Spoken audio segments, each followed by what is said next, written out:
Hello दोस्तों, स्वागत है आप सभी का एक बार फिर से द मूवी मैनिएक में। कल पुष्पा 2 रिलीज होने जा रही है।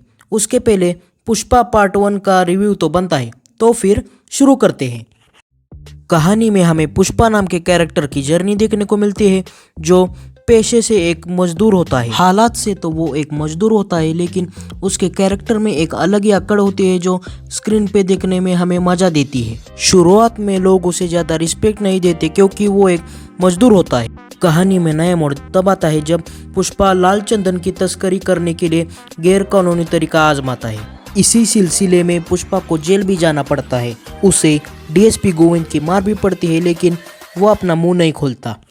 पुलिस स्टेशन में हमें पुष्पा का एक ट्रिगर पॉइंट भी देखने को मिलता है, जो दर्शाता है पुष्पा की नाजायज औलाद होने का। उसके बड़े भाई ने उससे उसका वजूद बचपन में ही छीन लिया होता है, जिसके बदले की आग पुष्पा के मन में आज भी जल रही होती है। पुष्पा लाइमलाइट में तब आता है जब वो मंगल सिन्नू का माल पुलिस के हाथ लगने नहीं देता और फिर पुलिस को चकमा देने में सफल हो जाता है। इसी बात पर सिंडिकेट के सारे मेंबर्स और पुष्पा एक ग्रैंड पार्टी में जाते हैं और फिर वहां सब एंजॉय करने लगते हैं। सिंडिकेट के रूल्स एंड रेगुलेशंस को धक्का तब लग जाता है तब पुष्पा को पार्टी में ये पता चल जाता है कि सीनू कोंडा रेड्डी गैंग को 1 टन का 25 लाख देता है और फिर 15 चेक पोस्ट पार करके आगे यही माल वो 1 करोड़ में बेचता है मुरुगन भाई को चेन्नई में। फिर कहानी में आगे पुष्पा और श्रीवल्ली के शादी की बातचीत हो रही होती है। तभी वहां पर पुष्पा का बड़ा भाई तमाशा करने पहुंच जाता है और फिर पुष्पा को नाजायज कहकर ट्रिगर करने लगता है। इसी बात पर गुस्सा होकर पुष्पा उस पर हमला कर देता है। इसी दौरान पुष्पा की मां इंजर हो जाती है। उसे हॉस्पिटल ले जाया जाता है। वहां पर पुष्पा का ट्रिगर पॉइंट पीक पर चला जाता है और फिर वो सबसे बदला लेने की ठान लेता है। अगले दिन जब पुष्पा मंगल सिन्नू से बातचीत करने के लिए जाता है, तब मंगल सिन्नू के आदमियों की पिटाई करके वहां से चला जाता है। फिर जब वो चेन्नई में मुरुगन भाई के पास चला जाता है, वहां पर एक बड़ी डील फाइनल करके कोंडा रेड्डी को भी शामिल कर लेता है, जिससे उन्हें करोड़ों का प्रॉफिट होने वाला होता है।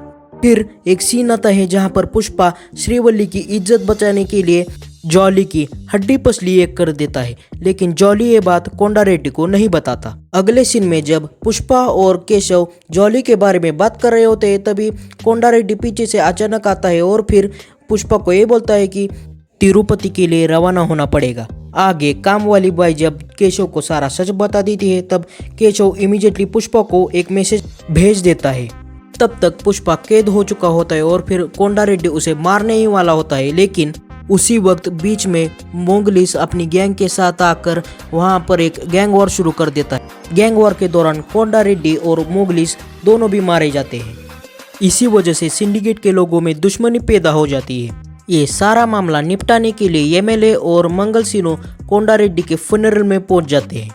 वहां पर डिस्कशन के चलते एमएलए के द्वारा पुष्पा को सिन्नू की जगह सिंडिकेट का नया लीडर चुना जाता है। इलेक्शन जीतने के बाद एमएलए मिनिस्टर बन जाता है और फिर 5 साल के लिए सरकार उसके हाथ में आ जाती है। पुष्पा सिंडिकेट का लीडर होने के बाद खुशियां मना रहा होता है। तभी उसके जिंदगी में एंट्री हो जाती है भंवर सिंह शेखावत नाम के नए करप्ट पुलिस ऑफिसर की। जब पुष्पा कमीशन और अपनी शादी का कार्ड लेकर उसको देने के लिए पुलिस स्टेशन जाता है, तब पुलिस स्टेशन में वो पुष्पा की डिसरिस्पेक्ट करता है।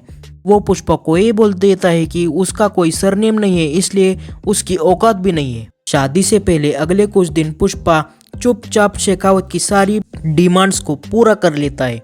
जब क्लाइमैक्स आता है, तब पुष्पा भाव शेखावत को उसकी औकात बराबर दिखा देता है। जब वो दोनों नंगे खड़े हुए होते हैं, तब पुष्पा शेखावत को ये रियलाइज करा देता है कि इसी हाल में अगर वो कहीं भी जाए तो उसकी पहचान वही रहेगी, लेकिन शेखावत को बिना वर्दी एक कुत्ता भी रिस्पेक्ट देने से 10 बार सोचेगा। उस क्लाइमैक्स के बाद हमें पुष्पा 2 द रूल का हिंट दिया जाता है। अब पुष्पा 2 में क्या क्या होगा ये तो फिल्म देखने के बाद ही पता चल जाएगा। Now it's the end of our video. मिलते हैं नेक्स्ट वीडियो में।